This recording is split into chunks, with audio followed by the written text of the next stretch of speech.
Bonjour Tia, Salut Nico, bonjour tout le monde. on se retrouve aujourd'hui pour une nouvelle vidéo. Tu vas nous parler de quoi? Aujourd'hui, on va parler de tendances estivales. On va plonger dans le monde coloré des tie and dye. Les tie and dye, ça me fait penser à Woodstock, ça, non? Tout à fait. Les tie and dye, ce sont ces motifs emblématiques des années 60-70 qui, comme leur nom l'indique, sont faits à partir de nœuds et de teintures. Et ça donne des motifs abstraits qui se répètent avec des zones de réserve et des zones de couleurs, avec des dégradés aquarellés. Et voilà, des super motifs qui reviennent tous les ans avec le soleil. Et donc chaque année, on les retrouve dans les magasins de vêtements, etc. Et par exemple, on va vous montrer quelques inspirations qu'on a trouvées cette année-ci. Alors je vais vous présenter la collection exclusive que Stragier a conçue. Elle se décline en 4 motifs. On a le motif Woodstock, qui est le motif vraiment typique des tie and dye, avec les nœuds sous forme de taches, très abstraite et très instinctive. On a le motif Nirvana, avec des jeux de lignes plutôt verticales, un petit côté un peu plus animal, comme ça, si vous aimez les tissus gras, super. Les tissus quoi, tu as dit? Grau. On a le motif Jimmy, qui est plus dense, avec des petits points qui se répètent. Et on a le motif Janice, qui lui est plus léger, a plus de blanc et plus géométrique. Voilà, comme vous l'avez vu, chaque motif se décline dans 4 couleurs. On a le classique bleu indigo, indémodable, intemporel. On a un bleu sky qui est très lumineux. On a un vert émeraude et un rose pink qui sont tous les deux plus originaux, plus particuliers. Voilà. Donc ces 16 motifs, ils sont imprimés sur une batiste de coton Neil Lawn. C'est une fine batiste qui est soyeuse et dans un coton d'une super qualité. Si vous aimez les Tanalone de chez Liberty, vous allez adorer cette batiste-ci aussi. Elle porte son nom de Neil Lawn. C'est un petit clin d'œil au Nil, le fleuve égyptien, parce que le coton qui la compose est cultivé là-bas en Égypte. C'est aussi un petit clin d'œil au Nil, le cours d'eau qui coule ici, à Nil-Saint-Vincent. Alors, qu'est-ce que vous pouvez coudre avec ces tie and dye? Eh bien, vous pouvez coudre tout ce que vous feriez dans un coton léger. Donc, des blouses, des robes, même penser à des accessoires comme des foulards. Les tie and dye sont très très chouettes à porter au-dessus de jeans. Donc, vous pouvez imaginer des blouses à mettre avec un short en jean cet été. Vous pouvez aussi imaginer des vêtements où vous combinez les différents motifs ou les différentes couleurs.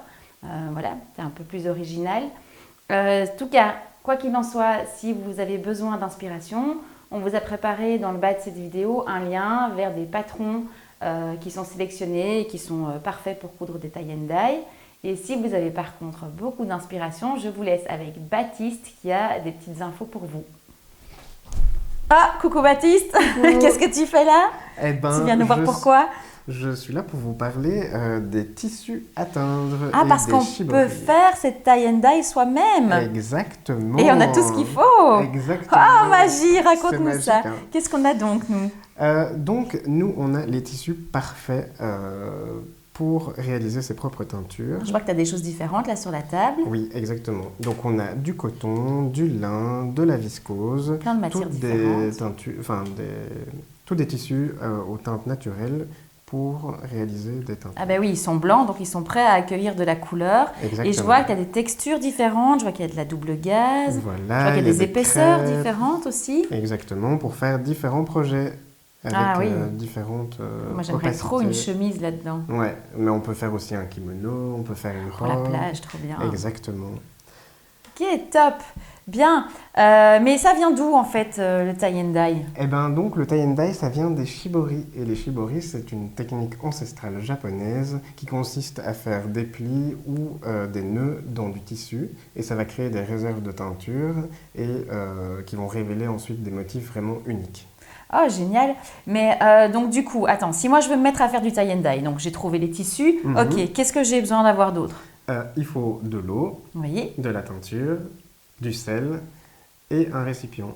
un récipient. Exact. Et un peu de matériel, il faut des petits trucs. Oui, alors ça, c'est si vraiment on veut se lancer dans des techniques bien particulières. Et donc, par exemple, si on a du carton avec des élastiques et qu'on plie comme il faut ce tissu, alors on peut obtenir un motif très Voilà, géométrique. donc ça c'est un motif qu'on peut faire avec en plus un petit bout de carton, quoi, Exactement. simplement. 2 bouts de carton. 2 bouts de carton. Ok. Ouais, Et ça, par exemple, c'est fait avec quel type de technique? Et alors ici, ça il suffit simplement d'avoir un élastique et de la corde. Et en fait, on va venir faire des petites, des petites nouettes torsades. comme ça? Ouais. Oui, des petites. On va nouer un petit peu et on va venir enrouler autour du tissu? Du tissu de la corde, quoi. Ok. Et on peut faire ça à chaque. Chaque fois qu'on veut un peu de couleur, on met un petit élastique ou une nouette. Ok. Exactement. Et celui-ci, par exemple, Baptiste, avec des grandes lignes comme ça, notre fameux gras. Voilà. Ça? Donc celui-ci, c'est un shibori arashi. Et la technique est toute simple. Baptiste parle japonais. Voilà. Je suis trilingue. Parfait bilingue. Voilà. Cette technique ici, c'est le shibori arashi. Et donc ça, c'est réalisé avec un tube. Donc peu importe, mais il faut vraiment un cylindre. Genre une bouteille, ça fonctionne. Exactement. Quoi. Okay. En fait, on vient enrouler le tissu tout autour. Et puis, on vient le nouer avec un fil. Et on vient tout... Écraser, ouais, voilà, c'est ça, autour du cylindre. Et puis on n'a plus qu'à le tremper. Et alors on obtient un motif comme ça. Ce type de motif. Mais dis-moi, je pense me rappeler que sur le site de Stragier, on a un endroit où on peut aller pour en savoir un peu plus. Ça tombe bien, exactement. On a créé une page sur le site de Stragier qui reprend toutes les qualités qu'on a de tissu à teindre, ainsi que toutes les techniques en tout cas qu'on a pu réaliser avec ces tissus-là. Et c'est dans la barre d'infos. Voilà, donc le lien est en dessous de cette vidéo et vous verrez des petits tutos photos avec les différentes étapes de réalisation pour avoir des motifs différents comme ici. Donc si vous voulez vous essayer vous aussi au do-it-yourself des tie and dye, vous pouvez tenter le coup et choisir la qualité que vous préférez sur le site. D'ici là, entre soit vous coudre quelque chose dans notre tie and dye tout fait, soit tenter l'expérience, vous pouvez nous mettre un petit like si vous avez aimé la vidéo, vous pouvez laisser nous un petit mot en dessous aussi, ça nous fait plaisir de vous lire. Et puis n'hésitez pas à nous suivre ici pour ne rater aucune vidéo, mais aussi sur nos réseaux sociaux et vous abonner à la newsletter de Stragier où vous découvrirez des inspi, des promos, des nouveautés, etc. Et puis on vous souhaite un bel été et on vous dit à bientôt. Salut. Au revoir Tia, au revoir Baptiste. Salut. Ciao, ciao. Ciao.